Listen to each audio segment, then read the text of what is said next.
Guys, thanks for coming out. A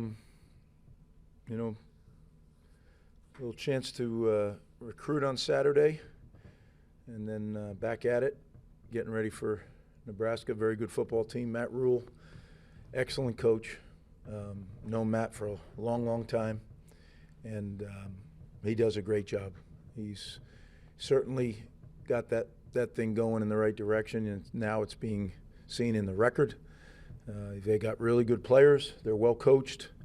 Offensively, Raiola, the quarterback, the freshman, is incredibly talented. You don't usually see a freshman that's capable of kind of doing the things he's doing right now. They got three really big wideouts: Nair, Banks, and Bonner. I mean, each one's bigger than the next. I mean, they're gigantic. Very physical group. They've drawn a lot of DPIs, as you can imagine, because of their size and the way they kind of move DBs around. The tight end, I mess up the way you say it, Fedoni. He is a really good player. I think he is one of the better ones we'll see this year. And then the offensive line is big and physical. So offensively, they're definitely going to be a huge challenge.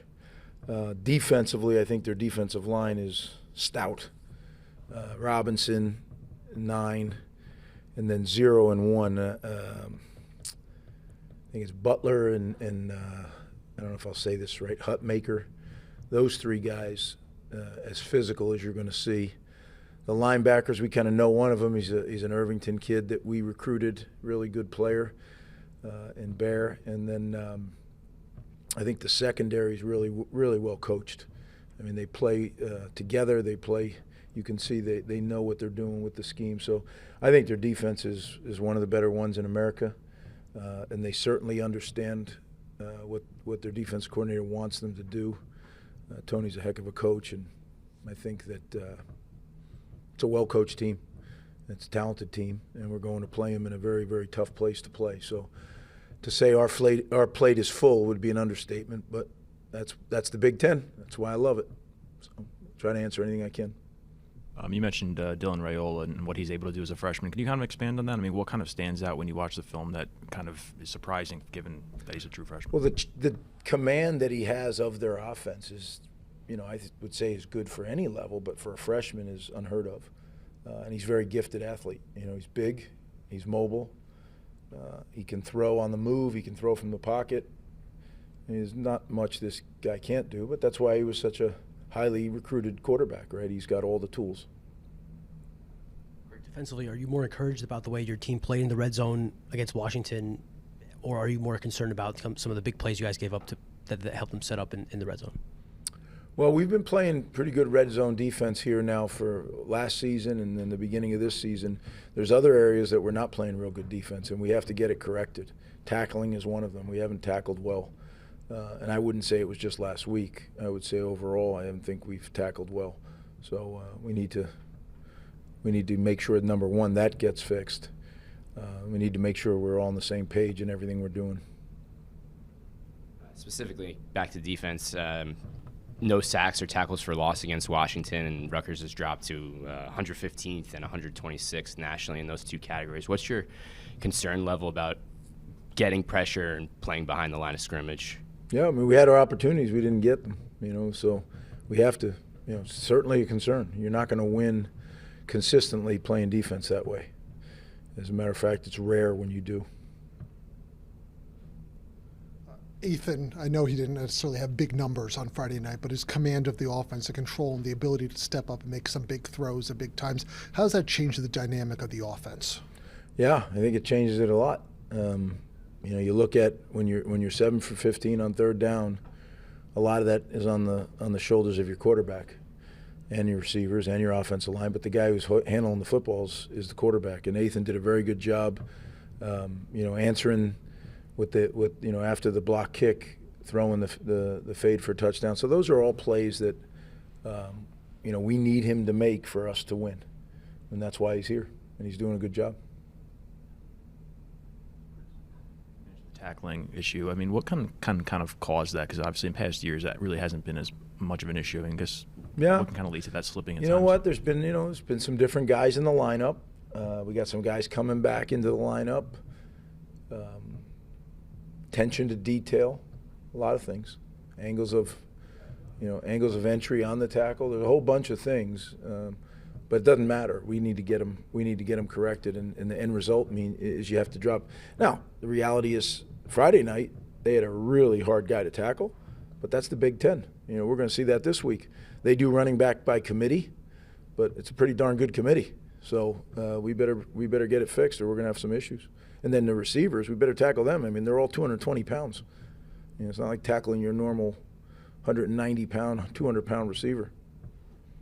You guys have won 2 one-score games this season. Nebraska has a very long streak of losing one-score games in Big Ten play. Do you feel confident about your team pulling through in these tight games that I imagine not only this weekend but the rest of the Big Ten schedule will provide? Yeah, every game's independent of the others. I do believe experience is good. Don't get me wrong. And experience under pressure, no doubt, any kind of experience that you can call upon that was positive is a good one. But I think when you get in that next one, it's totally about that opponent, that game. So, and we know, it's going to be a challenge for sure. They're a really good team. Follow up. I think in the locker room in Virginia Tech, there was a clip of you saying you saw something in your team's eyes when they went for that big drive to take the game, the win. Do you see something in that team? Maybe it is the experience you speak about, but do you see something in this team that in those moments is different than maybe teams you had in the past? I've had a lot of teams that have that look, but since we've come back, that was a pretty different look that I received, as I mentioned, at the Virginia Tech game. So that's a positive. The Big Ten is the most challenging league in the country, and it requires you to get better every week. If you don't, you'll get left in the dust. So really my main focus is just getting our team as improved as we can by Saturday. Will it be enough? I don't know, but I can't control that. What I can control is my staff and I challenging and presenting opportunities for them to improve, and hopefully they take advantage of those opportunities, because that's what being in it together is all about. We have a job, they have a job. Together we both do our jobs. It's going to be an improved product on Saturday. To go back to Raiola, when you're preparing for a quarterback that doesn't have a lot of experience as a freshman, does it change your approach or your attack at all versus a quarterback like last week with Rutgers, who's been around the block a few times? It might, if you didn't see what he's done so far. He does not look fazed by disguised coverages. He does not look fazed by he gets hit and pops up and is fine. So I think this guy's mature beyond his years. He's grown up in a football family. I think he's kind of made to do this. You mentioned the size of Nebraska's receivers. What's your message to your secondary cornerbacks, playing guys bigger, more physical, and Eric Rogers got shaken up there at the end. Is he going to be good to go in this circumstance? Yeah, I'm not. It's a good try, but I'm not going to talk about the availability report before the game. You'll get all that stuff. But what I talk to the DBs about all the time, but it's really emphasized more, is you need to be really precise with your angles of entry, your coverage mechanics, because if you're at all out of position, these guys have such large catch radiuses, and they can use their body to box you out. So you're really going to have to slip the hip and really be playing good football to be able to make a play on the ball. Just going back to Eric, obviously he's been pretty productive this season after stepping into the bigger role following Max leaving. I guess what have you seen from him and kind of what he's been able to do? Who are we talking about? Eric Rogers. Eric Rogers.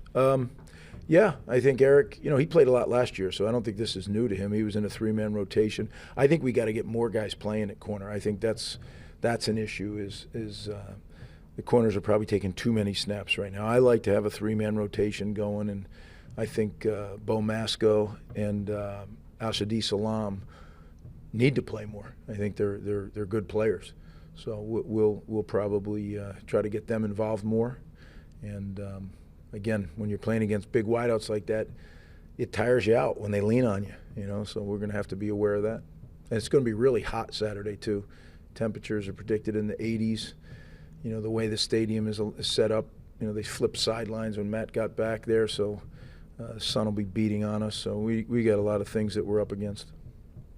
Just want to ask about Bo Masco, and I know last year it took him a while to be able to get on the field and be able to play for you, but what have you seen from him coach's son and just kind of the maturity that he has. Yeah, Bo's a football player, right? He's not our prototype size corner, but he plays bigger than he is. He's long and he plays bigger than he is, which is the only reason we took him, because he is a football player. He's tough, he competes, fearless. So I think he's got a chance to be a good one. You just got to keep developing. Again, I'll say it again, like this league, you need to improve every week, and I don't mean like smidges. You need to make big improvement every week. Otherwise, you get into the middle and the back of the season. You're just not good enough to win, because everybody else in this league, it's really well coached league. I was talking to a guy today. He said, "Man, there's no rest in that league, right? Every team is well coached. Every team's talented." I said, "Yeah, that's why I love it. That's why we wanted to be in the Big Ten. It's where we belong." And I've said it before. It's that perfect intersection of elite football and elite academics. And I'll close with that. Our kids now are a few weeks into the semester, a month into the semester, and that's really where college football. I know they're getting paid and all this stuff with NIL and all that. They're still college students, and they have a lot to do. And now it's starting to pile up on them. Papers, tests are beginning, so it's all those things as a coach you need to be aware of and make sure your guys are handling that well. So it's as you get into this Big Ten season, it's a challenge. But like I said, one that we love being a part of. Thanks, guys.